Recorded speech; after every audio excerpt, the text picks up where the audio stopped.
எல்லாத்துக்கும் மொத்தமாக எல்லாத்துக்கும் வெல்கம்ங்க.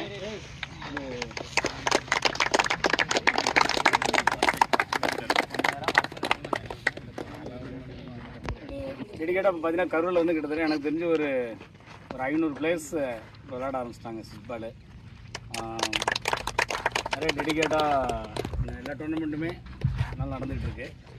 பட் ஓவரால் கிரவுண்ட்ஸ் மட்டும் பார்த்திங்கன்னா நிறைய இடத்துல மெயின்டைன் பண்ணாமே இருக்குது. அப்படிங்கிறனால இந்த டோர்னமெண்ட் முடிஞ்சதுக்கப்புறம் ஒரு ட்ரை பண்ணலாமான்னு ஒரு பிளான் பண்ணியிருக்கோம். ஒரு கிரவுண்ட் ஓனர்ஸ் யார் கண்ட்ரோலில் இருக்கோ அவங்ககிட்ட எடுத்துகிட்டு டோட்டலாக ஒரு மார்க்கரு, ஒரு ரோலரு, ஒருத்தர் தனியாக ஒரு இன்சார்ஜ் நம்ம டெம்போ வச்சுருக்கோம், யாரோ ஒருத்தர் டிரைவர் அவங்களே செட் பண்ணோம்னா திண்டுக்கல்லாம் அப்படி தான் பண்ணுறாங்க. டோட்டல் கிரவுண்டும் அவங்களே மெயின்டைன் பண்ணிக்கிற மாதிரி, அவங்களுக்கு மாதம் ஒரு 5000-10,000 மாதிரி எல்லா கிரவுண்ட் ஓனரும் ஷேர் பண்ணி கொடுக்குற மாதிரி.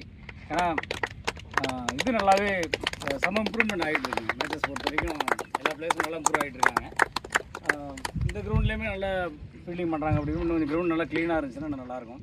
அது மாதிரி எல்லாருமே மோஸ்ட்லி இப்போ அந்த ட்ரெஸ்ஸெல்லாம் கலராக மாற்றிலாம் போட்டுட்டு இருந்தாங்க. இப்போ பார்த்தீங்கன்னா முடிஞ்ச வரைக்கும் எல்லாமே ரெகுலராக போட ஆரம்பிச்சிட்டாங்க. இன்னும் ரொம்ப ஹாப்பிங்க. இது நான் கிட்டத்தட்ட ஒரு 12-13 வருஷத்துக்கு முன்னாடி ஹரிஸ் பேட்ச் வந்து அண்டர் 14 இருக்கிறப்போ ஒரு பிளான் பண்ணோம். ஒரு 6 டீம் எடுத்து கரூர் பிரீமியர் லீக்னு சொல்லி தினபாநகர் எக்ஸ்டென்ஷனில் பண்ணோம். ஒரு 90 பிளேயர்ஸ் அப்போயே எடுத்தோம். 6 பிளேயர்ஸ்க்கும் 6 ஸ்பான்சர் பிடிச்சி இதே மாதிரி ஒயிட் பால் கலர் ட்ரெஸ் போட்டு நம்ம அன்றைக்கே பண்ணணும். அதுக்கப்புறம் அப்படியே கன்யூனிட்டி இல்லாதனால விட்டாச்சு. பட் இது பார்க்குறப்ப அந்த மெமரிஸ் அப்படியே வருது எனக்கு. அந்த பட் இது அந்த டோர்னமெண்ட்ஸில் கூட நான் பெருசாக ஃபஸ்ட்டு வந்து இன்ட்ரெஸ்ட் எடுத்துக்கல. ஏன்னா என்னென்னா உங்களுக்கு அம்பையர்ஸு மற்ற அந்த டைமிங் கீப் அப் பண்ண முடியாமல் இருக்கிறது. எல்லா டோர்னமெண்ட்டுமே ஜென்ரலாக கரூர் பொறுத்த போயிட்டு இருக்கனால வந்து ஒவ்வொரு மேட்ச் பார்க்க ஆரம்பிச்சதுக்கப்புறம் தான் அந்த பிளேயர்ஸோட டெடிகேஷன் பார்க்குறப்ப மற்ற எல்லாமே நம்ம நெகட்டிவாக இருந்தால் அந்த பிளேயர்ஸோட டெடிகேஷன் பார்த்திங்கன்னா பயங்கர இன்ட்ரெஸ்ட்டாக இருக்குது. அதனால் மறுபடியும் இம்ப்ரூவ் பண்ணுறதுக்கான ஸ்டெப்ஸ் என்னால் முடிஞ்சால் நான் ட்ரை பண்ணுறேன். பட் இந்த டோர்னமெண்ட் வந்து ஹரிஷ் வந்து ஃபுல்லாக ஃபஸ்ட் இயர் நடத்துகிறப்பே சொன்ன அந்த ஹரின்னு நம்ம டீமில் விளாண்ட பையன் வந்து ஆக்சுவலாக ஒரு 2 இயர்ஸ் தான் நம்ம டீமில் விளாண்டுருப்பாருங்க. பட் ஒரு மேட்சாக 2 மேட்சாக தான் நான் பையனை க்ளோஸாக பார்த்தேன் எனக்கு.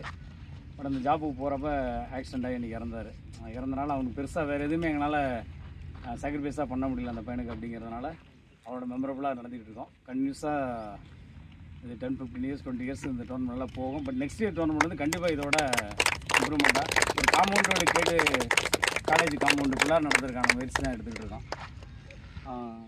மற்றபடி ஓகே எல்லாமே படித்து பண்ணாங்க. லெமன் வந்து அவங்க டீம் வெவ்வேறு டீம் எந்த பேரில் வந்தாலும் சரி அங்கே உள்ளே வர்றப்போ பார்த்தீங்கன்னா அவங்க வந்து பயங்கர ஃபயரான டீமாக இருக்குது. அதேமாதிரி சந்தோஷ் மெமரின்னு பார்த்தீங்கன்னா உங்களுக்கு ரோஸ் கூட ஆக்சுவலாக டிஃபன் பண்ணி ஒரு நல்லா ட்ரை பண்ணாங்க. லாஸ்ட் பண்ண டீம் ஹார்ட் லக்குங்க. நெக்ஸ்ட் டைம் ட்ரை பண்ணுங்கள். அந்த தேர்ட் ஃபோர்த் வந்துருக்க டீம்ஸுக்கும் ஜேம்ஸ் சார்பாக கங்க்ராட்ஸ் பண்ணிக்கிறோம். ஏதாவது இல்லை சின்ன சின்ன இஷ்யூஸ் ஏதாவது நம்ம ஃபஸ்ட் மேட்ச்லேருந்து எதாவது இருந்துருந்துச்சுன்னா கொஞ்சம் அதை ப்ளஸ் பண்ணிக்கோங்க. நெக்ஸ்ட் டைம் வந்து இப்போ மேக்ஸிமம் சரி பண்ணிடலாம். அதுமாதிரி அம்பையர்ஸ் ப்ராப்பர் யூனிஃபார்மு ப்ராப்பராக நெக்ஸ்ட் டோர்னமெண்ட் பண்ணுறப்ப கண்டிப்பாக இதோட பெட்டராக பண்ணுறதுக்கு ட்ரை பண்ணுறோம். வேறு யாராவது மெசேஜ் வேறு யாராவது நீங்கள்